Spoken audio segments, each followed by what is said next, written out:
Hi friends, rebel star Ambareesh ರಾಜಕೀಯ ಜೀವನ ಹೇಗಿತ್ತು?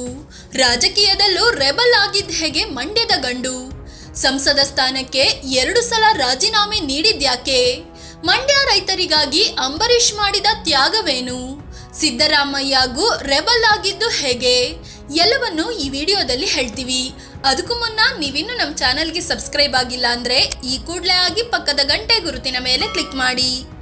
ರೆಬಲ್ ಮೂಲಕವೇ ರಾಜಕೀಯ ಎಂಟ್ರಿ. 1990ರ ದಶಕದ ವೇಳೆಗೆ ಕನ್ನಡ ಸಿನಿರಂಗದಲ್ಲಿ ರೆಬಲ್ ಸ್ಟಾರ್ ಆಗಿ ಹೊರಹೊಮ್ಮಿದ್ದ ಅಂಬರೀಷ್ ಕನ್ನಡಿಗರ ಮನೆ ಮಾತಾಗಿ ಹೋಗಿದ್ರು. ಇಂತಹ ಸಮಯದಲ್ಲಿ ಅಂಬರೀಷ್ರನ್ನ ಕಾಂಗ್ರೆಸ್ ರಾಜಕೀಯಕ್ಕೆ ಕರೆತಂತು.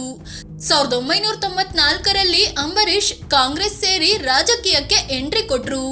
ಆದ್ರೆ ಆ ವಿಧಾನಸಭೆ ಚುನಾವಣೆಯಲ್ಲಿ ಅಂಬರೀಷ್ಗೆ ಟಿಕೆಟ್ ಸಿಗ್ಲಿಲ್ಲ. ಆದ್ರೂ ಅಂಬರೀಷ್ ಕಾಂಗ್ರೆಸ್ ಪರವಾಗಿ ಪ್ರಚಾರ ಮಾಡಿದ್ರು. 1996ರ ಲೋಕಸಭೆ ಚುನಾವಣೆಯಲ್ಲಿ ನಂಗೆ ಮಂಡ್ಯ ಟಿಕೆಟ್ ಕೊಡಿ ಅಂತ ಅಂಬರೀಷ್ ಕೇಳಿದ್ರು, ಟಿಕೆಟ್ ನೀಡಲಿಲ್ಲ. ಇದರಿಂದ ರಾಜಕೀಯದಲ್ಲಿ ಮೊದಲ ಬಾರಿಗೆ ಅಂಬರೀಷ್ ರೆಬಲ್ ಆದ್ರು. ಕಾಂಗ್ರೆಸ್ಗೆ ಗುಡ್ ಬೈ ಹೇಳಿ ಜನತಾದಳ ಸೇರಿದ್ರು. ಅದೇ ವರ್ಷ ರಾಮನಗರ ವಿಧಾನಸಭೆ ಉಪಚುನಾವಣೆಯಲ್ಲಿ ಸ್ಪರ್ಧಿಸಿ ಸೋಲು ಕಂಡ್ರು. 1998ರ ಲೋಕಸಭೆ ಚುನಾವಣೆಯಲ್ಲಿ ಮಂಡ್ಯದಲ್ಲಿ ಸ್ಪರ್ಧಿಸಿ ಭರ್ಜರಿಯಾಗಿ ಗೆದ್ರು. ಕಾಂಗ್ರೆಸ್ ಅಭ್ಯರ್ಥಿ ಜಿ ಮಾದೇಗೌಡ್ರ ವಿರುದ್ಧ 1,80,000 ಮತಗಳ ಅಂತರದ ಗೆಲುವು ಅದಾಗಿತ್ತು.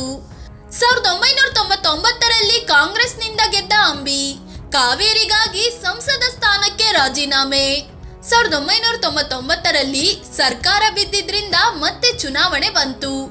ಆಗ ಕಾಂಗ್ರೆಸ್ ಸೇರಿದ ಅಂಬರೀಷ್ ಮಂಡ್ಯದಿಂದ ಅಖಾಡಕ್ಕೆ ಇಳಿದ್ರು. ಇಲ್ಲಿ 1,53,000 ಮತಗಳ ಅಂತರದಲ್ಲಿ ಗೆದ್ದ ಅಂಬರೀಷ್ 2ನೇ ಸಲ ಸಂಸತ್ತಿನ ಮೆಟ್ಟಿಲು ಹತ್ತಿದ್ರು. ಆಗ ಕೇಂದ್ರದಲ್ಲಿ ಅಟಲ್ ಬಿಹಾರಿ ವಾಜಪೇಯಿ ನೇತೃತ್ವದ ಬಿಜೆಪಿ ಸರ್ಕಾರ ಇದ್ರೆ, ರಾಜ್ಯದಲ್ಲಿ ಎಸ್.ಎಂ. ಕೃಷ್ಣ ನೇತೃತ್ವದ ಕಾಂಗ್ರೆಸ್ ಸರ್ಕಾರ ಅಧಿಕಾರದಲ್ಲಿತ್ತು. ಕಾವೇರಿ ಕೊಳ್ಳದಲ್ಲಿ ನೀರಿರಲಿಲ್ಲ. ಆದ್ರೂ ಕೋರ್ಟ್ ತಮಿಳುನಾಡಿಗೆ ನೀರು ಬಿಡುವಂತೆ ಆದೇಶ ಕೊಡ್ತು.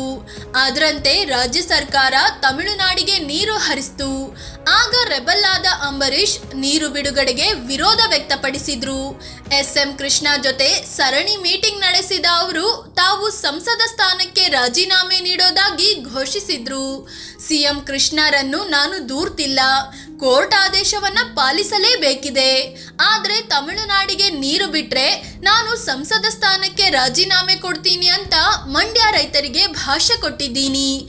ಹೀಗಿರುವಾಗ ನಾನು ಆ ಸ್ಥಾನದಲ್ಲಿ ಮುಂದುವರಿಯೋದು ಆತ್ಮಸಾಕ್ಷಿಗೆ ವಿರುದ್ಧವಾಗಿದೆ. ಹೀಗಾಗಿ ರಾಜೀನಾಮೆ ಕೊಡ್ತಿದ್ದೀನಿ ಅಂತ ಘೋಷಿಸಿದ್ರು. ಪಕ್ಷದ ಅಧ್ಯಕ್ಷೆಯಾಗಿದ್ದ ಸೋನಿಯಾ ಗಾಂಧಿಗೆ ತಮ್ಮ ರಾಜೀನಾಮೆ ಪತ್ರ ಕೂಡ ಸಲ್ಲಿಸಿದ್ರು. ಆದ್ರೆ ಸೋನಿಯಾ ಗಾಂಧಿ ಆ ಪತ್ರವನ್ನು ಸ್ಪೀಕರ್ಗೆ ಸಲ್ಲಿಸಲಿಲ್ಲ. ಎಲ್ಲರೂ ಸೇರಿ ಅಂಬರೀಷ್ ಮನವೊಲಿಸುವಲ್ಲಿ ಯಶಸ್ವಿಯಾದ್ರು. ರೆಬಲ್ ಅಂಬಿ ಸಂಸದರಾಗಿ ಮುಂದುವರಿದ್ರು. 2007ರಲ್ಲಿ ಮತ್ತೆ ರೆಬಲ್ ಆದ ಅಂಬಿ ಸಂಸದ ಸಚಿವ ಸ್ಥಾನಕ್ಕೆ ರಾಜೀನಾಮೆ. 2004ರ ಲೋಕಸಭೆ ಚುನಾವಣೆಯಲ್ಲಿ ಅಂಬರೀಷ್ ಮತ್ತೆ ಮಂಡ್ಯದಿಂದ ಸ್ಪರ್ಧಿಸಿ 1,25,000 ಮತಗಳ ಅಂತರದಲ್ಲಿ ವಿನ್ ಆದ್ರು. ಮನಮೋಹನ್ ಸಿಂಗ್ ಸರ್ಕಾರದಲ್ಲಿ ಅಂಬಿಗೆ ಮಾಹಿತಿ ಮತ್ತು ಪ್ರಸಾರ ರಾಜ್ಯ ಖಾತೆ ಸಚಿವ ಸ್ಥಾನ ಕೂಡ ನೀಡಲಾಗಿತ್ತು. 2007ರಲ್ಲಿ ಮತ್ತೆ ಕಾವೇರಿ ನದಿ ನೀರಿನ ವಿವಾದ ದೊಡ್ಡದಾಯಿತು. ಕಾವೇರಿ ಕೊಳ್ಳದಲ್ಲಿ ನೀರಿರಲಿಲ್ಲ. ಆದ್ರೂ ಕಾವೇರಿ ನ್ಯಾಯಾಧಿಕರಣ ತಮಿಳುನಾಡಿಗೆ ನೀರು ಬಿಡುವಂತೆ ಸೂಚಿಸಿತು. ಇದರಿಂದ ಮಂಡ್ಯದಲ್ಲಿ ದೊಡ್ಡ ಮಟ್ಟದಲ್ಲಿ ಪ್ರತಿಭಟನೆ ಶುರುವಾಯಿತು. ಆಗ ಅಂಬರೀಷ್ ಕೇಂದ್ರ ಸಚಿವ ಸ್ಥಾನದ ಜೊತೆಗೆ ಸಂಸದ ಸ್ಥಾನಕ್ಕೂ ರಾಜೀನಾಮೆ ಸಲ್ಲಿಸಿದ್ರು. ಆ ಸಲ ಸ್ಪೀಕರ್ ಮತ್ತು ಪ್ರಧಾನಿ ಮನಮೋಹನ್ ಸಿಂಗ್ಗೆ ನೇರವಾಗಿ ರಾಜೀನಾಮೆ ನೀಡಿದ್ರು. ಈ ಮೂಲಕ ಮಂಡ್ಯ ರೈತರ ಪ್ರತಿಭಟನೆಗೆ ಬೆಂಬಲ ಸೂಚಿಸಿದ್ರು. ಪತ್ರಕರ್ತರೊಂದಿಗೆ ಮಾತನಾಡಿ, ನನಗೆ ಅಧಿಕಾರದಲ್ಲಿ ಆಸಕ್ತಿ ಇಲ್ಲ, ಜನರಿಗೆ ಏನಾದ್ರೂ ಮಾಡಬೇಕು ಅಂದ್ಕೊಂಡಿದ್ದೇನೆ ಅಂತ ಹೇಳಿಕೆ ಕೊಟ್ಟಿದ್ರು. ಕಾವೇರಿಗಾಗಿ ಸಚಿವ ಸಂಸದ ಸ್ಥಾನ ತ್ಯಜಿಸಿದ ಅಂಬರೀಷ್ ಮಂಡ್ಯ ರೈತರ ಪಾಲಿನ ರಿಯಲ್ ಹೀರೋ ಆಗಿದ್ರು. 2009ರಲ್ಲಿ ಅಂಬರೀಷ್ಗೆ ಸೋಲು, ವಿಧಾನಸಭೆಗೆ ಎಂಟ್ರಿ, ಅಲ್ಲೂ ರೆಬಲ್. 2008ರ ವಿಧಾನಸಭೆ ಚುನಾವಣೆಯಲ್ಲಿ ಶ್ರೀರಂಗಪಟ್ಟಣ ಕ್ಷೇತ್ರದಿಂದ ಸ್ಪರ್ಧಿಸಿದ್ದ ಅಂಬರೀಷ್ ಸೋಲು ಕಂಡ್ರು. ಇದಾದ್ಮೇಲೆ 2009ರ ಲೋಕಸಭೆ ಚುನಾವಣೆಯಲ್ಲಿ ಅಂಬರೀಷ್ ಮತ್ತೆ ಜೆಡಿಎಸ್ನ ಚಲುವರಾಯಸ್ವಾಮಿ ವಿರುದ್ಧ ಸೋಲು ಅನುಭವಿಸಿದ್ರು. ನಂತರ 2013ರ ವಿಧಾನಸಭೆ ಚುನಾವಣೆಯಲ್ಲಿ ಮಂಡ್ಯದಿಂದ ಸ್ಪರ್ಧಿಸಿ ಗೆದ್ರು. ಸಿದ್ದರಾಮಯ್ಯ ಸಂಪುಟದಲ್ಲಿ ವಸತಿ ಸಚಿವರೂ ಆದ್ರು. ಆದ್ರೆ 2016ರಲ್ಲಿ ಸಂಪುಟ ಪುನಾರಚನೆ ವೇಳೆ ಅಂಬರೀಶ್ರನ್ನ ಕೈಬಿಡಲಾಯಿತು. ಸಚಿವ ಸ್ಥಾನ ವಾಪಸ್ ತೆಗೆದುಕೊಂಡಿದ್ದಕ್ಕೆ ರೆಬಲ್ ಆದ ಅಂಬರೀಶ್ ಒಂದೇ ದಿನದಲ್ಲಿ ಶಾಸಕ ಸ್ಥಾನಕ್ಕೆ ರಾಜೀನಾಮೆ ನೀಡಿದ್ರು. ಅದು ಕೂಡ ಜಸ್ಟ್ ಒಂದು ಲೈನಲ್ಲಿ ರಾಜೀನಾಮೆ ಪತ್ರ ಬರೆದು PA ಮೂಲಕ ಸ್ಪೀಕರ್ಗೆ ಸಲ್ಲಿಸಿದ್ರು. ಆದ್ರೆ ನಂತರದಲ್ಲಿ ರಾಜೀನಾಮೆ ನಿರ್ಧಾರ ಕೈಬಿಟ್ಟಿದ್ರು. ಆದ್ರೆ 2018ರ ವಿಧಾನಸಭೆ ಚುನಾವಣೆಯಲ್ಲಿ ಯಾರು ಎಷ್ಟು ಒತ್ತಾಯ ಮಾಡಿದ್ರೂ ಸ್ಪರ್ಧಿಸಲೇ ಇಲ್ಲ. ಫ್ರೆಂಡ್ಸ್, ಇದು ಅಂಬರೀಶ್ ರಾಜಕೀಯ ಜೀವನ.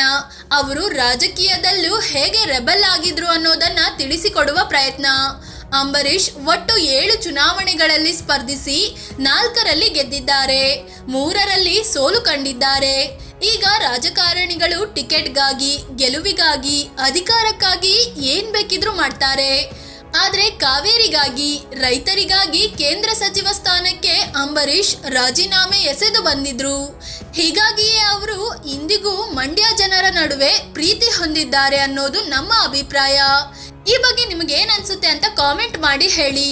ಅದೇ ರೀತಿ ನೀವಿನ್ನು ನಮ್ಮ ಚಾನೆಲ್ಗೆ ಸಬ್ಸ್ಕ್ರೈಬ್ ಆಗಿಲ್ಲ ಅಂದ್ರೆ ಈ ಕೂಡಲೇ ಆಗಿ ಪಕ್ಕದ ಗಂಟೆ ಗುರುತಿನ ಮೇಲೆ ಕ್ಲಿಕ್ ಮಾಡಿ. ಧನ್ಯವಾದ.